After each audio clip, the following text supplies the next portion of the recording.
തൃശൂരിൽ KSRTC bus ഇടിച്ച് തകർന്ന ശക്തൻ തമ്പുരാന്റെ പ്രതിമ കെഎസ്ആർടിസിയുടെ ചിലവിൽ പുനഃസ്ഥാപിക്കുമെന്ന് ഗതാഗത മന്ത്രി കെ.ബി. ഗണേഷ് കുമാർ ഉറപ്പു നൽകിയതായി മന്ത്രി കെ. രാജൻ അറിയിച്ചു. പ്രതിമയുടെ ശില്പികളുമായി കൂടിയാലോചിച്ച് എത്രയും വേഗത്തിൽ പ്രതിമ പുനഃസ്ഥാപിക്കുവാനുള്ള നടപടികൾ ആരംഭിച്ചതായും മന്ത്രി സ്ഥലം സന്ദർശിച്ച ശേഷം വ്യക്തമാക്കി. തൃശൂർ എം.എൽ.എ. പി. ബാലചന്ദ്രനും മന്ത്രിക്കൊപ്പമുണ്ടായിരുന്നു.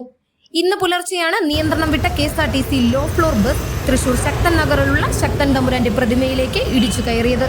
ഓരോ ഘട്ടത്തിലും ശക്തൻ തമ്പുരാന് അഭിവാദ്യം അർപ്പിക്കാൻ ആളുകൾ ഉപയോഗിക്കുന്ന ഒരു കേന്ദ്രമാണ്. അതിങ്ങനെ തകർന്ന് കടന്നുകൂടാ. അതുകൊണ്ട് KSRTCയോട് തന്നെ ഞങ്ങൾ പറഞ്ഞിട്ടുണ്ട്, ഏതെങ്കിലും വിധത്തിലുള്ള ആവശ്യം നടത്തി കർശനമായും ഈ പ്രതിമ അവിടെ പുനഃസ്ഥാപിക്കാൻ ആവശ്യമായിട്ടുള്ള എല്ലാ കാര്യങ്ങളും KSRTC തന്നെ, ട്രാൻസ്പോർട്ട് വകുപ്പ് തന്നെ ചെയ്യാം എന്നേറ്റിട്ടുണ്ട്. അപ്പോൾ ഏറ്റവും കുറഞ്ഞ സമയം കൊണ്ട് എല്ലാവരുമായി കൂടിയാലോചിച്ച്, നേരത്തെ ഇതിന് രൂപകൽപ്പന ചെയ്തവരും അതിൻ്റെ ശില്പികളുമായി കൂടിയാലോചിച്ച് ഇതുപോലെ തന്നെ നിലനിർത്താൻ എന്തൊക്കെയാണോ വേണ്ടത് അതിൻ്റെ സാമ്പത്തിക സഹായം ഉൾപ്പെടെ എല്ലാം KSRTC ചെയ്ത് ഏറ്റവും കുറഞ്ഞ സമയത്തിനുള്ളിൽ പുനഃസ്ഥാപിക്കും എന്നും അദ്ദേഹം പറഞ്ഞിട്ടുണ്ട്. അപ്പോൾ അതുകൊണ്ട് വേറെ പ്രയാസങ്ങളില്ലാത്ത വിധം നമുക്കിത് സ്ഥാപിച്ചു.